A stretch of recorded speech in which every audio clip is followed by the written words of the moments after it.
Ayurvedic వాళ్ళు కానీ వీళ్ళు కానీ సర్జరీ అనేది ఒక అవసరం లేని పని. డాక్టర్లు కావాలని చేస్తున్నారు, అవయవాల్ని కావాలని రిమూవ్ చేస్తున్నారు.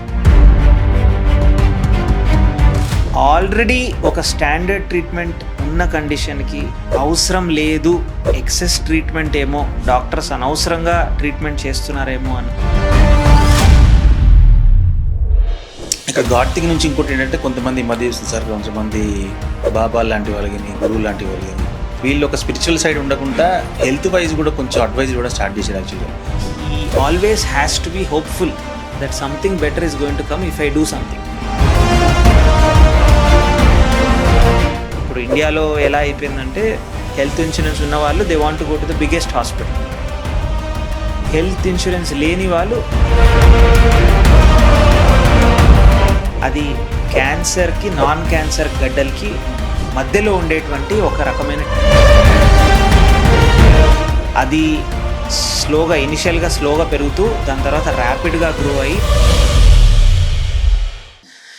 ఒక డ్రగ్ తీసుకుంటే కరోనా కిల్ అవుతుంది అన్నది అది కామన్ మ్యాన్ చెప్పలేడు.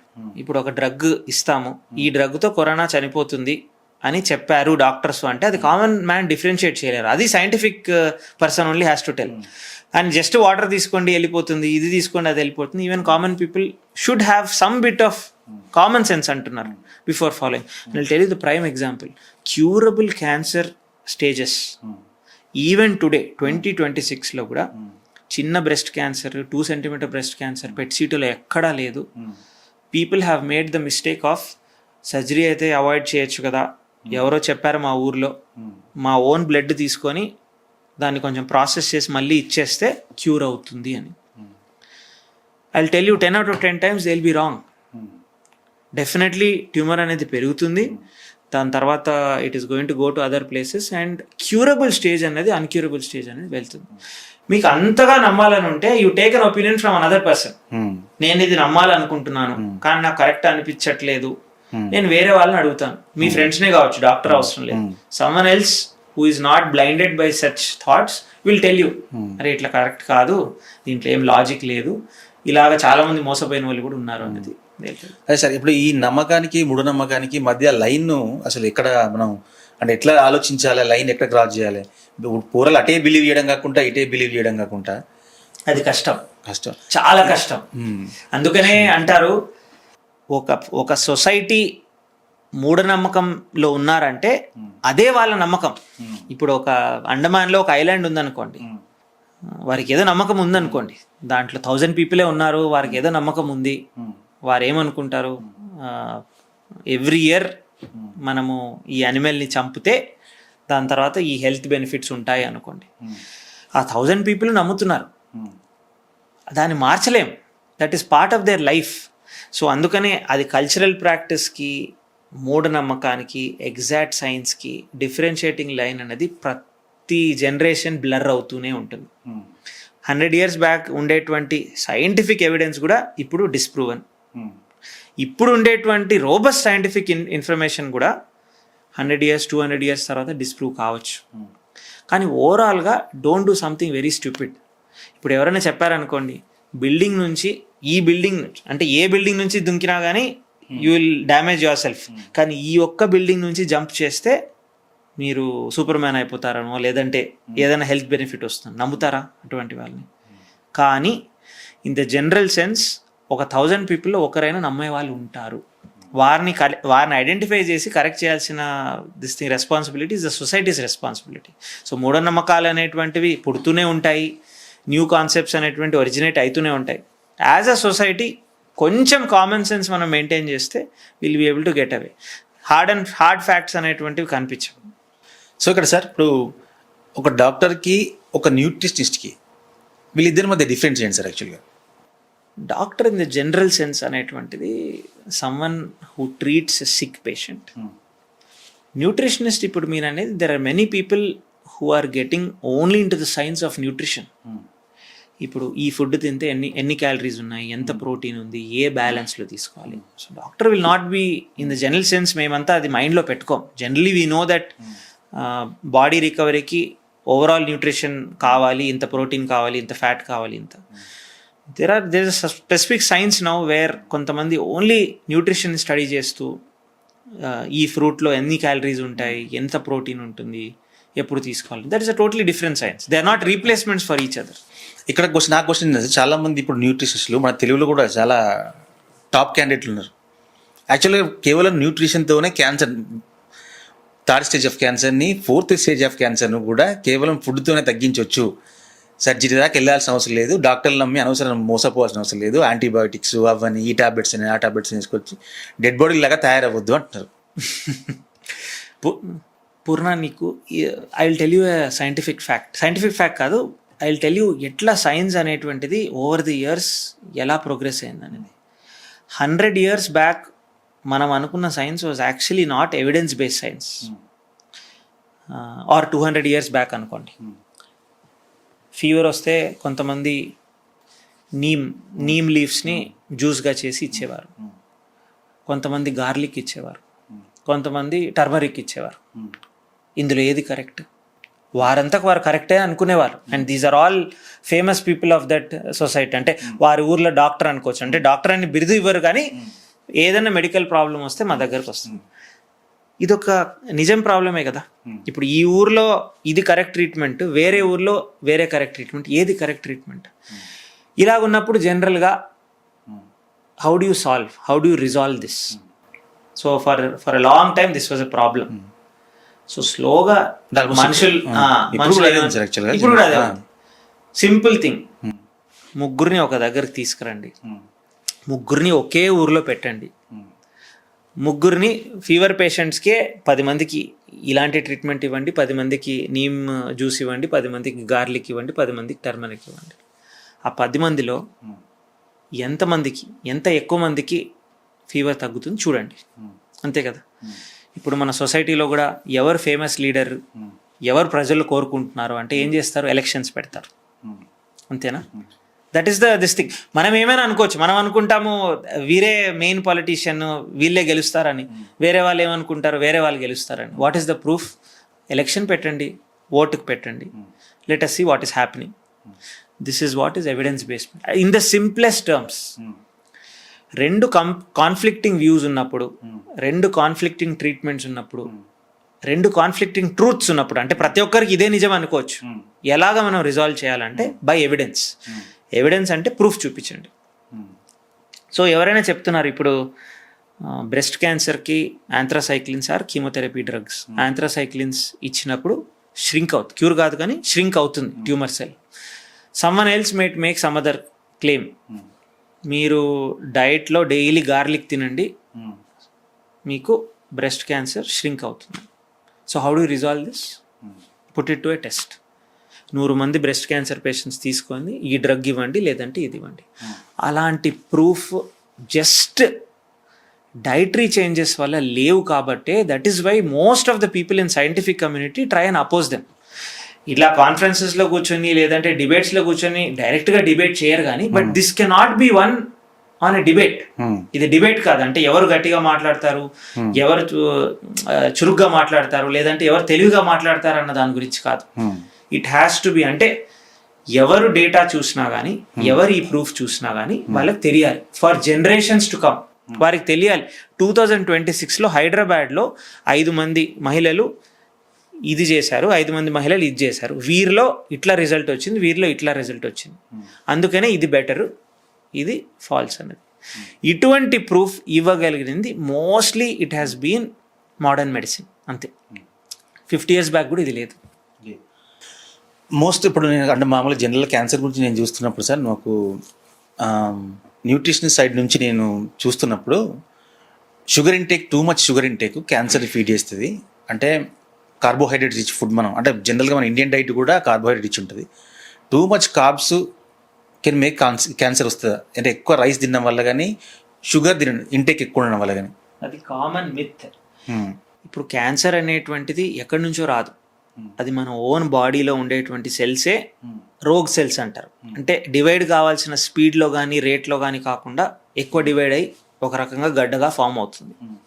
మీ బాడీలో ఉండేటువంటి నార్మల్ సెల్స్కి షుగర్ అవసరమా? అవసరం, ఖచ్చితంగా. షుగర్ లేనిదే, షుగర్ అంటే గ్లూకోజ్ లేనిదే జనరల్గా సెల్స్ ఫంక్షన్ కావు. అలాగే మీ బాడీలో ఉండేటువంటి క్యాన్సర్ సెల్స్ కూడా షుగర్ అవసరమా? అవసరమే. సో అందరికీ షుగర్ అవసరమైనప్పుడు బాడీలో షుగర్ అనేటువంటిది జీరో చేయలేని పరిస్థితి ఉన్నప్పుడు how are you going to cure or prevent cancer just by reducing sugar? అది తప్పు. అది ఒకటి. సెకండ్ థింగ్, షుగర్స్ ఎక్కువ తీసుకున్నప్పుడు ఒబేసిటీ వస్తుంది, ఎక్కువ ఫ్యాట్ డిపాజిషన్ అవుతుంది, ఓవర్ వెయిట్ అవుతారు. కొన్ని క్యాన్సర్స్కి ఓవర్ వెయిట్తో రిలేషన్ అయితే ఉంది. ఎండోమెట్రియల్ క్యాన్సర్స్ అంటే గర్భాశయాల క్యాన్సర్, అటువంటి క్యాన్సర్స్ జనరల్గా ఒబీస్ లేడీస్ అంటే ఓవర్ వెయిట్గా చాలా ఫ్యాట్ ఉండేటువంటి లేడీస్లో వచ్చేటువంటి రిస్క్ అనేటువంటిది ఎక్కువ ఉంది. కానీ ఇది ఒక్కసారి షుగర్ డైట్తో కాదు, ఇయర్స్ టుగెదర్ వారు high carbohydrate diet, lack of exercise, వాళ్ళ జెనెటిక్స్ కూడా ఒబేసిటీ బేస్డ్ జెనెటిక్స్ ఉండొచ్చు, డయాబెటిక్ ఉండొచ్చు, ఇవన్నీ కలిస్తే అప్పుడు ఒబేసిటీ వచ్చినప్పుడు అప్పుడు క్యాన్సర్ అనేటువంటిది రిస్క్ అనేటువంటిది పెరుగుతుంది. అంతేగాని మీరు ఈరోజు టోటల్గా షుగర్ అవాయిడ్ చేసి ఓన్లీ నేను ప్రోటీన్ తింటానంటే రెడ్ మీట్ తింటే కోలన్ క్యాన్సర్ రిస్క్ కూడా పెరుగుతుంది, తెలుసు కదా. That is why your diet always has to be balanced. You cannot do zero sugar. Sugar అంటే జస్ట్ టేబుల్ స్పూన్ షుగర్ కాదు, ఫ్రూట్స్లో కూడా షుగర్ ఉంటుంది, బనానాస్ ఉంటాయి. అవన్నీ జీరో చేస్తే your body will not function. అది ఒకటి. ఇవన్నీ ఫైండింగ్స్ ఎందుకు వస్తాయంటే మన పెట్రీ డిష్ అంటే ల్యాబొరేటరీ డిష్లో క్యాన్సర్ సెల్స్ పెట్టినప్పుడు ఈ మీడియం యాడ్ చేసినప్పుడు ఫాస్ట్గా గ్రో అవుతుందా, స్లోగా గ్రో అవుతుందా అన్నది చూడొచ్చు. షుగర్ యాడ్ చేస్తే ఖచ్చితంగా ఏ సెల్ అయినా ఫాస్ట్గా గ్రో అవుతుంది. ఆల్కలైన్ మీడియంలో కొన్ని సెల్స్ తక్కువ గ్రో అవ్వచ్చు, కొన్ని డ్రగ్స్ యాడ్ చేస్తే కొన్ని సెల్స్ తక్కువ గ్రో కావచ్చు. కానీ ఇవన్నీ మన బాడీకి ఎక్స్ట్రా పొలేట్ చేసుకోలేం.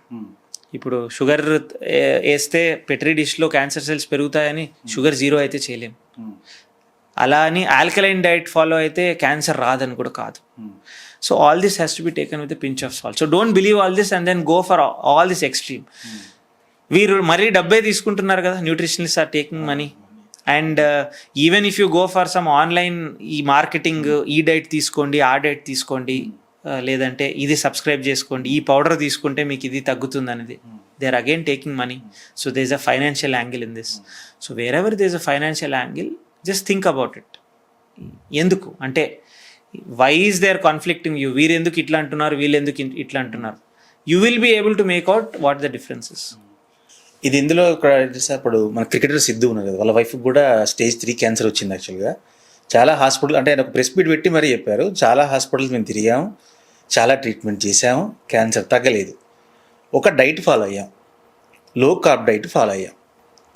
లో కార్బ్ డైట్ అంటే షుగర్ను ఆల్మోస్ట్ అవాయిడ్ చేసేసి జీరో షుగర్ చేసి మేము డైట్ ఫాలో అయ్యాం. ఒక 1 or 2 monthsలో మా వైఫ్ క్యూర్ అయింది అన్న స్టేట్మెంట్ ప్రెస్ మీట్ పెట్టి మరీ చెప్పారు ఆయన. అది నమ్మశక్యంగా అయితే ఉండదు. ఇన్ఫ్యాక్ట్ లో కార్బ్ డైట్ అనేది నేను కూడా ఫాలో అవుతున్నాను. అది క్యాన్సర్ని ప్రివెంట్ చేద్దామని కాదు. Generally speaking of late slowly our food habits for a long time have become carbohydrate heavy. So carbohydrate heavy, sugar heavy and all that. Protein అనేటువంటిది ఇండియన్ డైట్లో అంత we never use to give importance.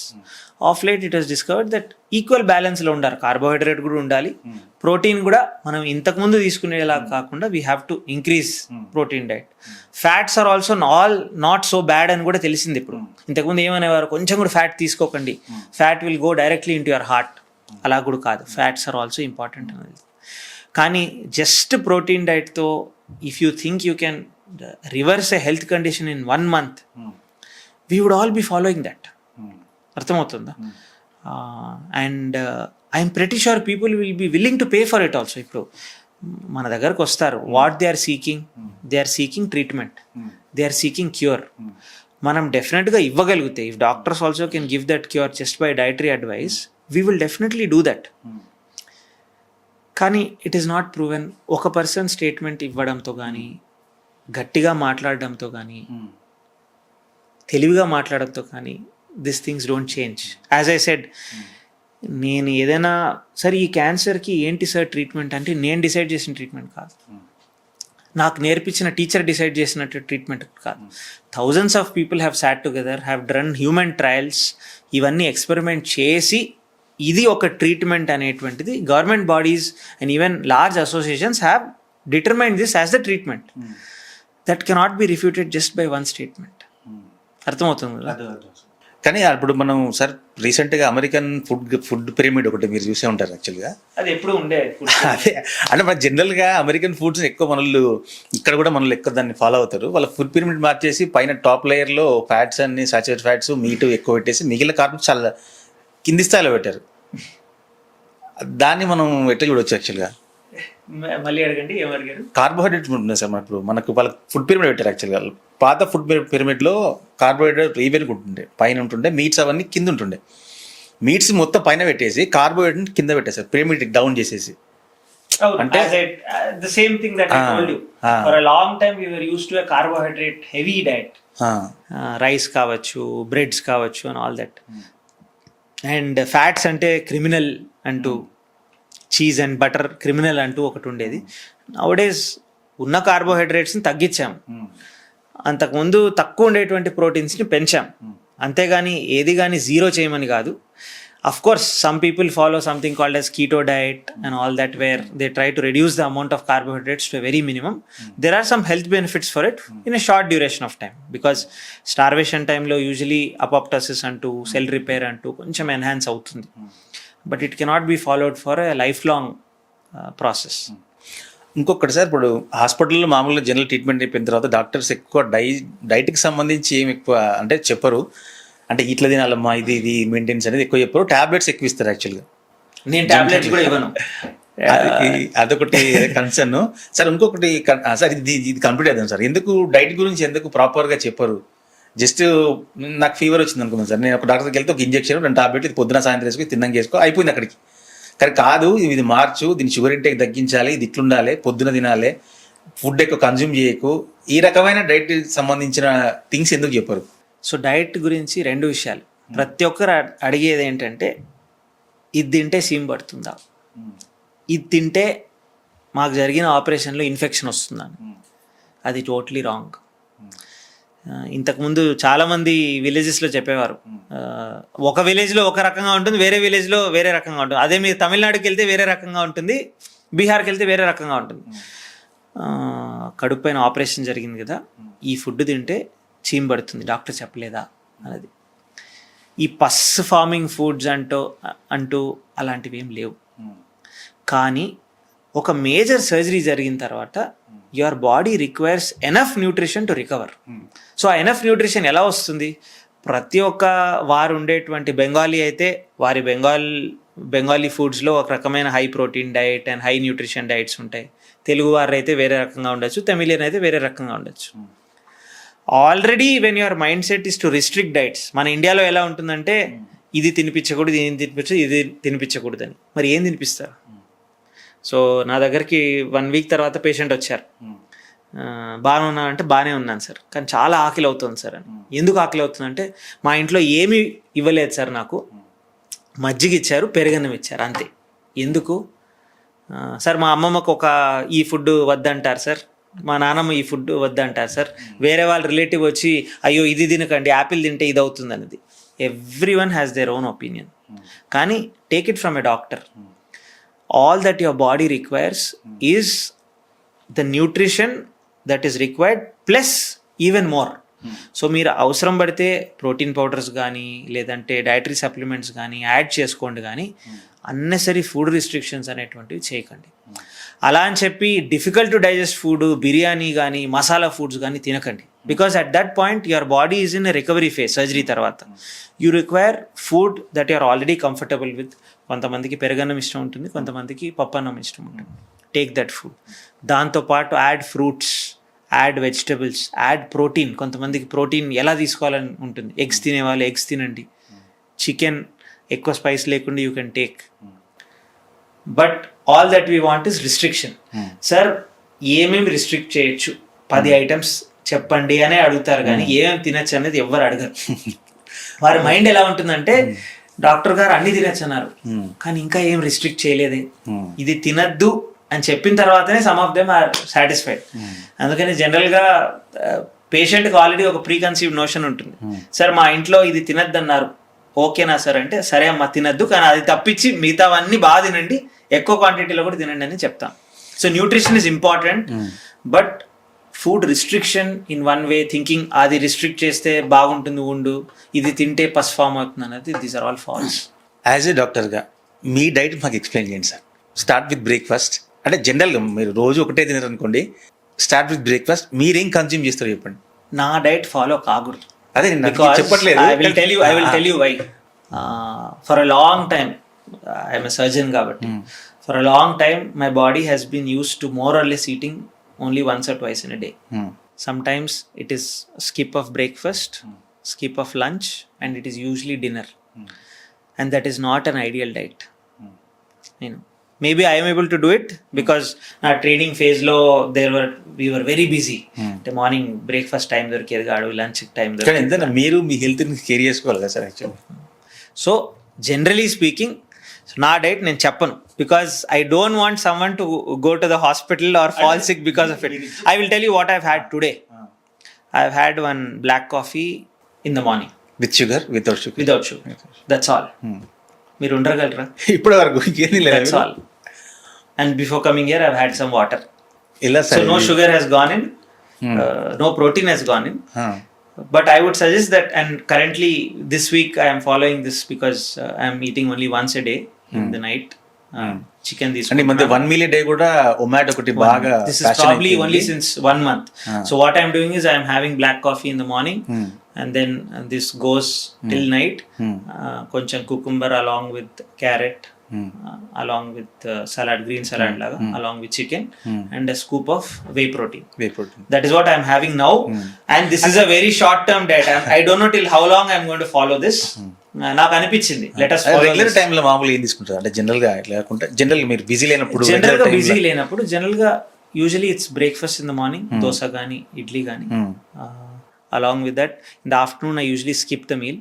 Very rarely some times ఒకవేళ meal తీసుకోవాలంటే it's usually some sort of chicken sandwich కానీ అలాగ ఉంటుంది. Night is my main meal. Usually I try to include some sort of non veg food in the night. Either egg కావచ్చు, chicken కావచ్చు, fish కావచ్చు. And some times it is almost 4 to 5 days in a week. దాంతోపాటు కొద్దిగా rice or chapati along with that. And usually there is always a fruit to end with. ఇప్పుడు మీరు ఈ రోజు అడిగారు కాబట్టి this is a very restricted diet, but generally this is what I follow. మీరు క్యాలరీస్ని కౌంట్ చేస్తారా జనరల్గా? అంటే క్యాలరీస్ ఇట్లా క్యాలరీ ఇంతవరకు నేను 1500 తీసుకుంటా, 600 క్యాలరీస్. జనరలీ నాట్, నేను కౌంట్ చేయను. But it is a very good habit for most people, especially people who want to lose weight, who are health conscious. ఇప్పుడు ఏమర్థమవుతుందంటే genetics play a big role in your body habitus. ఇంతకుముందు ఏమనుకునేవారు, వీరు లీన్గా ఉన్నారంటే ఎక్కువ తినట్లేదు, బాగా ఎక్సర్సైజ్ చేస్తున్నారు. కొంతమంది చాలా ఫ్యాట్గా ఉన్నారు లేదంటే ఒబీస్గా ఉన్నారంటే చాలా ఎక్కువ తింటున్నారేమో, ఎక్సర్సైజ్ చేయట్లేదని. It's not completely true. There is an element of genetics also. కొంతమంది చాలా తక్కువ తింటూ ఉండొచ్చు, they might be exercising also, still they might be over wait.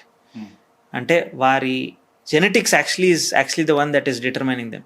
కొంతమంది చూస్తుంటారు చాలా లీన్గా ఉంటారు, they eat like anything. Morning తింటారు, ఆఫ్టర్నూన్ తింటారు, their metabolism is very high.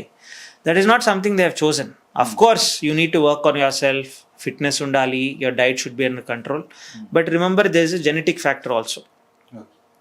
కొంతమంది little bit also they eat, they put on a lot of weight. అటువంటి వారికి if you count your calories you are more conscious. మీరు count చేసినప్పుడు ఏమవుతుంది, if you count your money you are more careful అన్నట్లు. If you count your calories you are more careful about what you eat. మీకు count చేస్తేనే తెలుస్తుంది how many times your friend has given you biscuit, లేదంటే someone has called you for a coffee, ఆ కాఫీలో sugar వేసారని. Count చేయనంత వరకు ఏమనిపిస్తుంది, morning ఎప్పుడో breakfast చేశాను, దాని తర్వాత ఏం తినలేదు కదా అని. మధ్యలో you would had 2 coffees with sugar, ఒక మిల్క్ బిస్కెట్ తినుంటారు, దాని తర్వాత ఒక కేక్ కూడా ఇచ్చి ఉంటారు, మళ్ళీ ఎవరో మ్యారేజ్ అని చెప్పి ఒక స్వీట్ కూడా ఇచ్చి ఉంటారు. So if you count your diet then it will help you be more disciplined. But I don't count generally. సో ఇప్పుడు మీరు జెనెటిక్స్ అన్నారు కదా సార్, క్యాన్సర్లో జెనెటిక్స్ రోల్స్ ఏంటి అసలు? Very important role. In fact genetics అంటే అందరికీ అర్థం కాదు. జెనెటిక్స్ అంటే ఏంటి అంటే వంశపారంపర్యంగా వచ్చే మనం అనుకుంటాం జనరల్గా. 2 రకాలు. సో మీరు అనుకున్నది హెరిడిటరీ అంటారు. సో అది కూడా జెనెటిక్సే, కానీ హెరిడిటరీ క్యాన్సర్స్ అనేటువంటివి ఒక వంతు. ఇంకోటి ఓవరాల్గా మాట్లాడుకుంటే అసలు జెనెటిక్ ఫ్యాక్టర్ ఉందా క్యాన్సర్లో అనేది. అన్ని క్యాన్సర్స్ ఆర్ జెనెటిక్ డిసీజెస్, వంశపారంపర్యం కాదు, జెనెటిక్ డిసీజెస్. మన ఓన్ లైఫ్లో వచ్చేటువంటి changes in the jeans. So మన ఓన్ లైఫ్లో కూడా చేంజెస్ రావచ్చు. ఎలా రావచ్చు? న్యాచురల్గా కూడా రావచ్చు. పెరుగుతున్న ఏజ్తో పాటు కొన్ని సెల్స్లో మార్పులు రావచ్చు. ఎక్కడొస్తాయి ఆ మార్పులు? జీన్స్లో రావచ్చు. అవి క్యాన్సర్ సెల్స్గా మారచ్చు. కొన్ని ఫ్యాక్టర్స్ ఇంకా ఎన్హాన్స్ చేస్తాయి ఆ జెనెటిక్ చేంజెస్ అనేటువంటి. ఎన్విరాన్మెంట్, పొల్యూషన్ కానీ, లేదంటే ఒబేసిటీ కానీ, స్మోకింగ్ కానీ, ఆల్కహాల్ కానీ, ఇవన్నీ కూడా ఎన్విరాన్మెంటల్ ఫ్యాక్టర్స్ ఇంక్రీజ్ చేయొచ్చు. సో ప్రతి ఒక్క క్యాన్సర్లో ఏదో ఒక జీన్ మార్పు వచ్చిన తర్వాతనే అది క్యాన్సర్ సెల్గా మారి ప్లస్ క్యాన్సర్గా ఫామ్ అవుతుంది. ఇందులో కొన్ని ఏమవుతాయంటే ఒక జనరేషన్లో వచ్చినటువంటి మార్పులు నెక్స్ట్ జనరేషన్ కూడా పాస్ ఆన్ అవుతాయి, అలాగే నెక్స్ట్ జనరేషన్ కూడా పాస్ ఆన్ అవుతాయి. అవి హెరిడిటరీ అంటారు, అంటే వంశపారంపర్యంగా. అవి mostly 10 to 15% of cancers. So important role ఉంది, కానీ అన్ని క్యాన్సర్స్ కూడా జెనెటిక్గా వస్తాయని కాదు. ఇప్పుడు చాలామంది వస్తూ ఉంటారు, we are going to get married అండి, వారి ఫ్యామిలీలో వాళ్ళ తాతకి 80 years ఏజ్లో క్యాన్సర్ వచ్చింది, ఇప్పుడు వీరికి కూడా ఛాన్స్ ఉందా లేదా అనేది. Mostly not. ఎందుకంటే క్యాన్సర్స్ అనేటువంటివి మీకు చెప్పినట్లు 85 to 90% వారి ఓన్ లైఫ్లో ఫామ్ అయి వారితోనే నశిస్తాయి.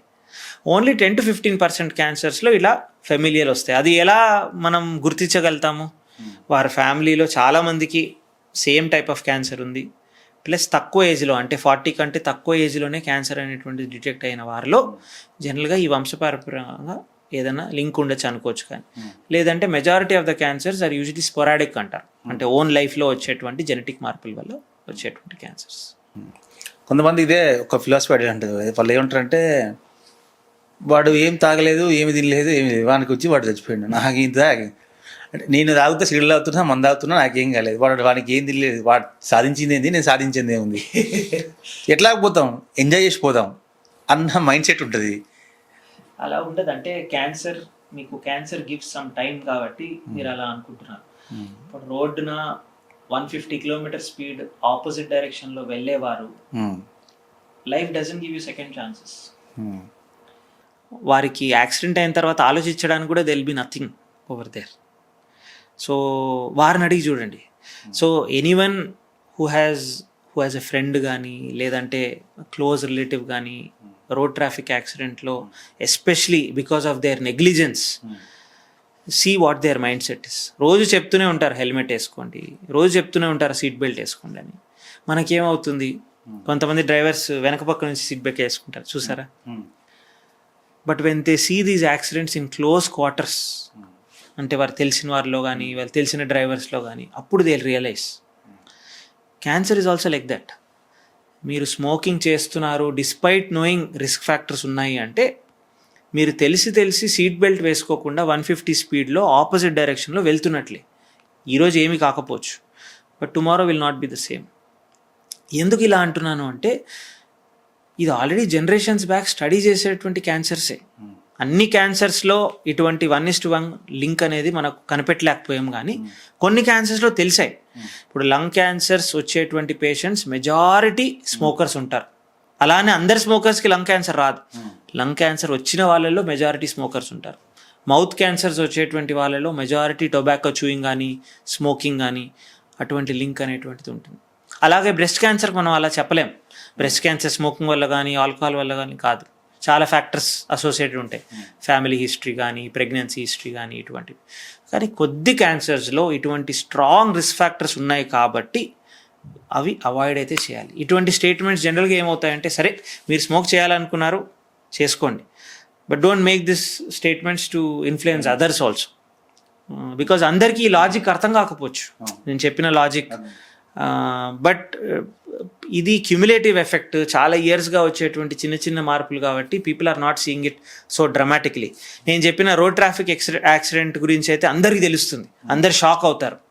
క్యాన్సర్ అయితే అందరూ అంత షాక్ కారు. ఇన్ని ఇయర్స్గా స్మోకింగ్ చేస్తున్నారు కదా, అందుకే వచ్చింది అంటారు. మనకు వ్యాక్సిన్ ఉంది కదా సార్, హెచ్పివి వ్యాక్సిన్. అది యాక్చువల్గా ఇప్పుడు చాలా పాపులర్ వచ్చింది, ఇంతకుముందు లేదు. ఇప్పుడు డాక్టర్స్ అందరూ అది కంపల్సరీ మ్యాండేటరీ చేశారు. యాక్చువల్గా ఇది అబ్బాయిలకు కూడా ఇది వేసుకోవచ్చిన విషయం నాకు కూడా మీ ఇంటర్వ్యూ కోసం వీడియోలు ఇస్తున్నప్పుడు నాకు అర్థమైంది, ఇది అబ్బాయిలకు కూడా పనిచేస్తుందా, నేను కేవలం అమ్మాయిల వరకే అనుకున్నా. యాక్చువల్గా ఈ వ్యాక్సిన్ గురించి చెప్పండి సార్. ఇంకోటి వ్యాక్సినేషన్లో చాలా డౌట్లు ఉన్నాయి సార్. యాక్చువల్గా ఇప్పుడు కరోనా టైంలో కూడా చాలామంది ఈ వ్యాక్సిన్ మంచిది, కరోనా రాదు వేసుకోండి, కరోనా రాదు వేసుకోండి అన్నారు. దాని తర్వాత కొంతమంది డేటా చూపించి ఈ వ్యాక్సిన్ వల్లే హార్ట్ అటాక్లు వస్తున్నాయి, ఈ వ్యాక్సిన్ వల్లే చనిపోయారు అని చెప్తారు. ఇప్పుడు ఈ వ్యాక్సిన్ వేసుకోవాలన్నా కూడా ఒక రకమైన ఓ సందేహం అనేది ఏర్పడుతుంది. ఫస్ట్ ఆఫ్ ఆల్ వ్యాక్సిన్ అంటే ఏంటి అనేది మాట్లాడుకుందాం. వ్యాక్సిన్ అంటే ప్రతి ఒక్క మనిషిలోనూ ఏదైనా ఇన్ఫెక్షన్ కానీ క్యాన్సర్ కానీ ఫైట్ చేసేటువంటి ఇన్హరెంట్ కెపాసిటీ అనేటువంటిది ఉంటుంది. జనరల్లీ ఇన్ఫెక్షన్స్కి ఎక్కువ, క్యాన్సర్స్ కూడా మన ఓన్ బాడీ మనలో వచ్చేటువంటి క్యాన్సర్స్ని ఫైట్ చేస్తుంది. అలాగనే ఇన్ఫెక్షన్స్, ఇప్పుడు చిన్నపిల్లలు ఉంటారు, జలుబు చేస్తుంది, ఏ ట్రీట్మెంట్ ఇవ్వకపోయినా జస్ట్ ఆవిరి పెట్టి విక్స్ రాస్తాము, అది ట్రీట్మెంట్ అనేది కాదు, 5 daysలో తగ్గిపోతుంది. ఊర్లో ఉంటారు, జ్వరం వచ్చిందంటారు, ఏం ట్రీట్మెంట్ తీసుకుంటారు, పెరగన్నం తింటారు, కొంచెం రెస్ట్ తీసుకుంటారు, డాక్టర్ దగ్గరికి వెళ్ళి పారాసెటమాల్ అనేది ట్రీట్మెంట్ కాదు, జస్ట్ ఫీవర్ తగ్గడానికి అంతే. 5 daysలో అది కూడా నయం అయిపోతుంది. ఎలా నయం అవుతున్నాయి? మన ఓన్ బాడీలో ఈ ఇన్ఫెక్షన్స్ కానీ ఈ జబ్బులు కానీ ఫైట్ చేసేటువంటి కెపాసిటీ అనేటువంటిది ఉంటుంది. కానీ కొన్ని జబ్బుల్లో ఎలా అంటే మన బాడీ ఇదే జబ్బుని చిన్న వయసులో కానీ ఇంతకుముందు కొంచెం లో డోస్ ఫామ్లో కానీ చూస్తే నెక్స్ట్ టైం ప్రాపర్గా ఈ ఇన్ఫెక్షన్ వచ్చినప్పుడు ఫైట్ చేసేటువంటి కెపాసిటీ ఇంకా ఎక్కువ. ఇది పల్స్ పోలియో అని వింటారు, అది పోలియో అనేటువంటి డిసీజ్ని ఫైట్ చేయడానికి వ్యాక్సినేషన్. మనం ఎక్కువ చూడలేదు కానీ ప్రీవియస్ జనరేషన్లో స్మాల్ పాక్స్ అనేటువంటిది ఉండేది, అది కూడా చాలా డెడ్లీ. సో వీరేమనుకున్నారంటే ఫస్ట్ టైం ఈ ఇన్ఫెక్షన్ ఫుల్ బ్లోన్ స్క్వేల్లో వస్తే మన బాడీస్ అంత పవర్ఫుల్గా లేవు ఇది ఫైట్ చేయడానికి. సో ఎవరికో some intelligent man got this idea to give this wax, అంటే ఈ వైరస్ని ఒక అటెన్యూయేటెడ్ ఫామ్లో, అంటే తక్కువ డోస్ ఫామ్లో మన బాడీకి ఇస్తే చిన్న జబ్బు వచ్చినట్టు వచ్చి వెళ్ళిపోతుంది, కానీ మన బాడీలో ఒక రకమైన మెమరీ అనేది ఫామ్ అవుతుంది. మెమరీ టీ సెల్స్ అంటారు, మెమరీ బి సెల్స్ అంటారు. సో వ్యాక్సిన్స్ ఎందుకు తయారు చేయబడాయంటే సేమ్ మన బాడీలో వచ్చేటువంటి ఇన్ఫెక్షన్స్ని ఒక తక్కువ డోస్ ఫామ్లో మన బాడీకి అందజేస్తే ఈ ఇన్ఫెక్షన్ రాకముందు ఫ్యూచర్లో ప్రాపర్గా ఒకవేళ ఇన్ఫెక్షన్ వస్తే మన బాడీ ఫైట్ చేసే కెపాసిటీ ఇంకా బాగుంటుంది. సేమ్ లాజిక్ పల్స్ పోలియోలో కానీ స్మాల్ పాక్స్ వ్యాక్సిన్లో కానీ. కానీ హెచ్పివి అంటే ఏంటి? హెచ్పివి అంటే క్యాన్సరా? కాదు, హెచ్పివి అంటే ఇన్ఫెక్షన్. సేమ్ వైరల్ ఇన్ఫెక్షన్ ఎట్లా కోవిడ్లో కరోనా అన్నారో, ఫ్లూ జలుబు vaccine this thing, small pox అది ఒక వైరస్, అలాగే హెచ్పివి అనేటువంటిది ఒక వైరస్, హ్యూమన్ పాపిలోమా వైరస్. అది మనకు తెలిసేటువంటి పెద్ద జబ్బేం కూడా కాజ్ చేయదు, జ్వరం వచ్చేది కానీ లేదంటే జాండీస్ వచ్చేది కానీ కూడా కాజ్ చేయదు, కానీ కొన్ని ఆర్గన్స్లో వెళ్ళి అది కూర్చుండిపోతుంది, అక్కడే మల్టిప్లై అవుతూ ఉంటుంది. ఎస్పెషలీ లేడీస్లో సర్విక్స్, గర్భసంచి ముఖద్వారం సర్విక్స్ అంటారు, ఆ రీజన్లో చాలా ఇయర్స్ వరకు ఇన్ఫెక్షన్ ఉంటే అది క్యాన్సర్గా మారే ఛాన్స్ ఉంటుందని ఈ నడమద కనిపెట్టారు. అంతకుముందు తెలిసేది కాదు ఈ ఇన్ఫెక్షన్ ఉంది, దానివల్లనే ఈ క్యాన్సర్ వస్తుందని. అందుకని ఈ వ్యాక్సిన్ ఇవ్వడం మొదలుపెట్టారు.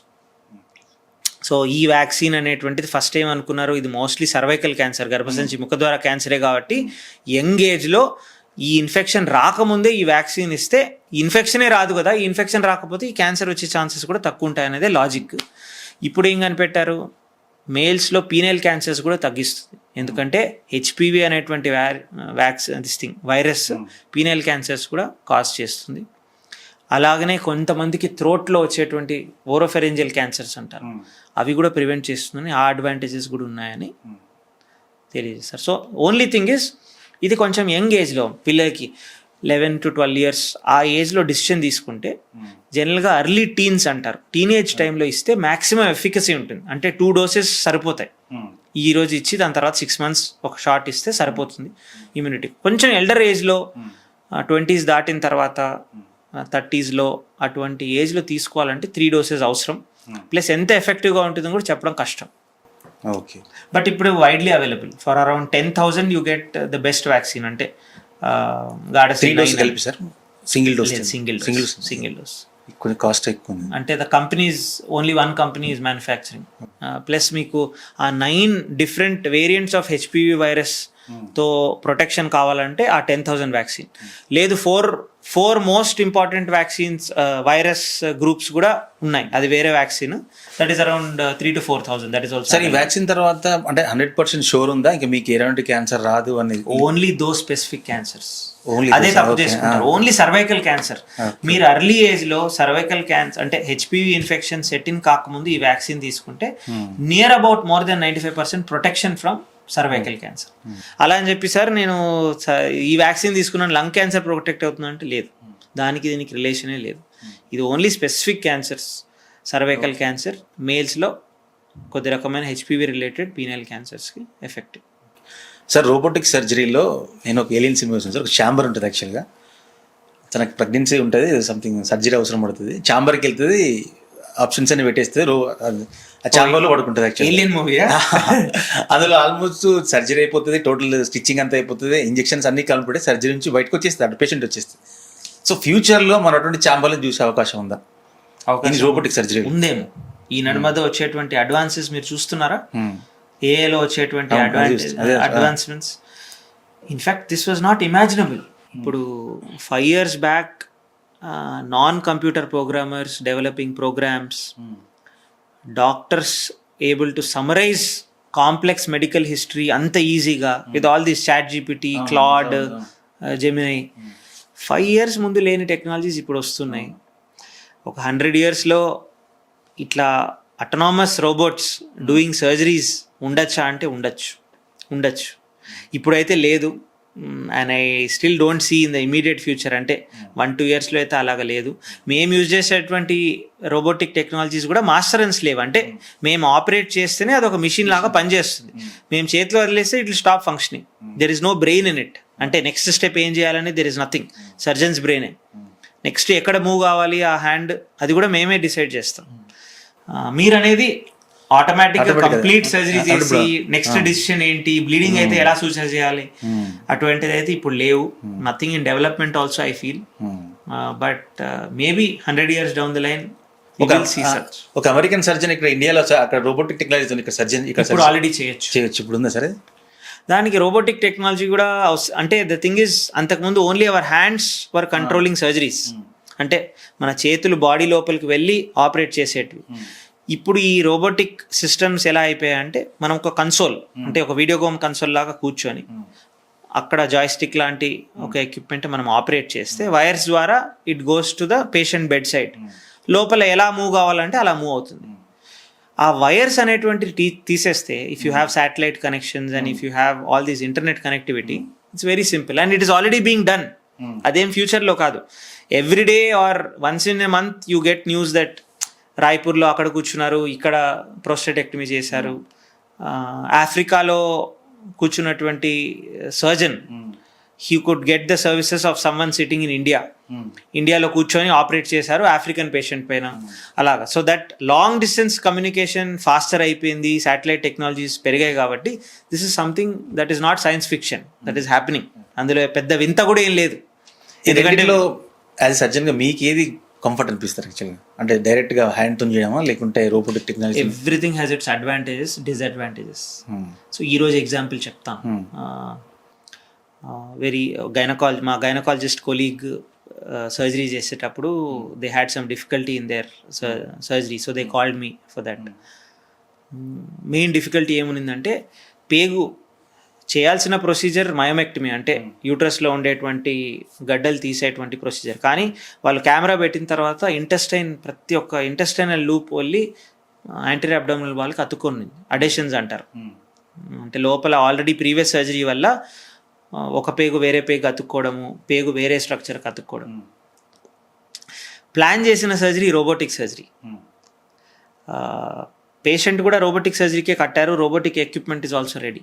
But when I went in there, my decision was to do that procedure laparoscopically, because as a surgeon I know robotic equipment అనేటువంటిది స్పెసిఫిక్ ఏరియాలో ఒక స్పెసిఫిక్ రీజన్ నుండి బ్లడ్ వెసిల్స్ లేదంటే స్ట్రక్చర్స్ బాగా కనిపించాలి, మన మెనూరబిలిటీ ఈజీగా ఉండాలి, లో పెల్విస్ లేదంటే థైరాయిడ్ సర్జరీస్కి బాగా యూజ్ అవుతుంది.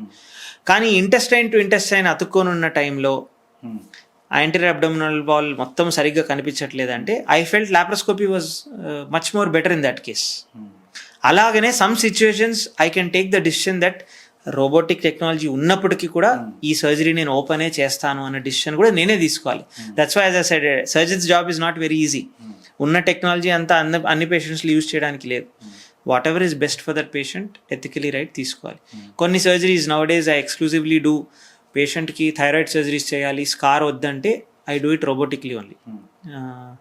రెక్టల్ క్యాన్సర్ సర్జరీస్ అంటే పెద్ద పేగులో చివరి భాగం ఉంటుంది, అటువంటి surgeries are beautifully done by robotic technologies. So ప్రతి ఒక్క యూస్ కేస్కి we use it. So there is nothing, no favourite. But if given an option రెండు చేయగలుగుతామంటే I prefer a minimally invasive way. ఎందుకంటే ఓపెన్ సర్జరీలో కొంచెం రికవరీ స్లోగా ఉంటుంది, పెద్ద కట్ ఉంటుంది. రోబోటిక్ టెక్నాలజీలో కట్స్ చాలా చిన్నగా ఉంటాయి. If both can be done similarly, robotic technology something that I prefer.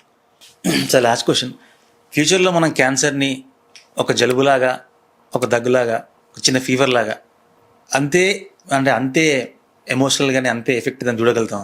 ఖచ్చితంగా చూడగలుగుతాం. And that is what we're moving forward to. మీరు నమ్మరు, and these are all recent developments. HER2 positive breast cancer అనేటువంటిది breast క్యాన్సర్లో ఒక variant. ఇప్పుడు అటువంటి targeted therapies కూడా just because of research, scientific research, చాలా కంపెనీస్ స్పెండ్ చేసి దానిపైన బేసిక్ సైన్స్ రీసెర్చ్ వల్ల we're having beautiful targeted therapies for it. In fact నేను ట్రైనింగ్ పీరియడ్లో కూడా బ్రెస్ట్ క్యాన్సర్ ఎలాగ ఉండిందంటే కీమోథెరపీ ఇచ్చిన తర్వాత పార్షియల్ రెస్పాన్స్ వచ్చిన తర్వాత సర్జరీ చేసేవాళ్ళం. ఇప్పుడు ఈ HER2 పాజిటివ్ ట్యూమర్స్ కానీ, లేదంటే ఇమ్యూనోథెరపీకి లొంగేటువంటి ట్యూమర్స్ కానీ, ఆ డ్రగ్స్ ఇచ్చిన తర్వాత లిటరలీ మెల్ట్ అయిపోతున్నాయి ట్యూమర్స్. ఇన్ఫ్యాక్ట్ తర్వాత PET CT చేసిన తర్వాత కూడా they are not visible in the body also. So when we have reach this state in the past 20 years, imagine what will happen in the next 50 years. ఈ precision targeted research అనేటువంటిది జరుగుతుంది. And cancer is the best thing. ఎందుకంటే cancer అనేటువంటిది బయట నుంచి వచ్చేది కాదు, మన ఓన్ బాడీలో ఉండేటువంటి చేంజెస్ వల్ల వస్తుంది. ఈ క్యాన్సర్ సెల్స్ పైన డిఫరెంట్ టార్గెటెడ్ మ్యూటేషన్స్ డిటెక్ట్ చేయొచ్చు, టార్గెట్స్ డిటెక్ట్ చేయొచ్చు. ద ఓన్లీ థింగ్ ఈజ్ ఈ టార్గెట్కి అవసరం పడే డ్రగ్ ఎలా కనిపెడతాం. సో ఇంతకుముందు చాలా టైం తీసుకునేటువంటి రీసెర్చ్ కూడా now I feel probably because of AI and all these technologies. In fact, Google has a subdivision for this alone. అంటే AlphaFold అనేటువంటి ప్రాజెక్ట్లో ఈ డ్రగ్ డిస్కవరీస్ అనేటువంటివి ఈజీ చేయాలనేటువంటి వాజ్ ద మెయిన్ కాన్సెప్ట్. అంటే ఇప్పుడు కెమిస్ట్రీలో the main problem with chemistry is ఒక మాలిక్యూల్ ఎలా ఫోల్డ్ అవుతుంది, వేరే మాలిక్యూల్తో ఎలా ఇంటరాక్ట్ అవుతుందని ప్రిడిక్ట్ చేయడం చాలా కష్టం. కానీ ఈ mathematical models, artificial intelligence models వచ్చిన తర్వాత 10 years జరిగేటువంటి పని they are probably able to do it in a months time. So imagine how fast this thing. So డెఫినెట్గా ఒక ట్యాబ్లెట్ వేసుకున్నట్లే కావాలి. That is where humanity is going forward to. ఇంతలో we have to cut down on all these other things. అంటే ఇంత research జరుగుతున్నప్పటికీ still there is this belief. ఇప్పుడు ఒక పక్క ఎట్లాంటి రీసెర్చ్ జరుగుతుందంటే ఈ specific sub type of breast క్యాన్సర్కి సర్జరీ లేకుండా ఓన్లీ డ్రగ్తో కూడా మాయం చేయగలుగుతామా అని scientist are working in one side and there is progress in other side. ఇంకో సైడ్ ఏముందంటే మేము ఒక చిన్న డైటరీ సజెషన్ ఇస్తాము, దాంతో కూడా అయిపోతుందని. So that is all false information. So you should find out what is the basis for this. So ఇంత కాంప్లెక్స్ వరల్డ్ని మనం నావిగేట్ చేసుకోవడం కష్టం. ఇందులో ఇన్ఫర్మేషన్ యాక్సెస్ అందరికీ ఉండదు. డాక్టర్స్ కాబట్టి మాకు తెలుస్తుంది, general public we don't expect them to know all this. ఏం రీసెర్చ్ జరుగుతుంది ఎలా తెలుస్తుంది? 10 years బ్యాక్ ఏముంది, ఇప్పుడు ఏముంది, వాళ్ళకి ఎలా తెలుస్తుంది? We're able to see it first hand కాబట్టి we're able to tell you. Thank you sir, thank you very much, thank you for your valuable time. చాలా విషయాలు చెప్పారు, చాలా విషయాలు నేర్చుకున్నాం, మా ప్రేక్షకులు నేర్చుకున్నాను అనుకుంటారు. Thank you very much. Thank you.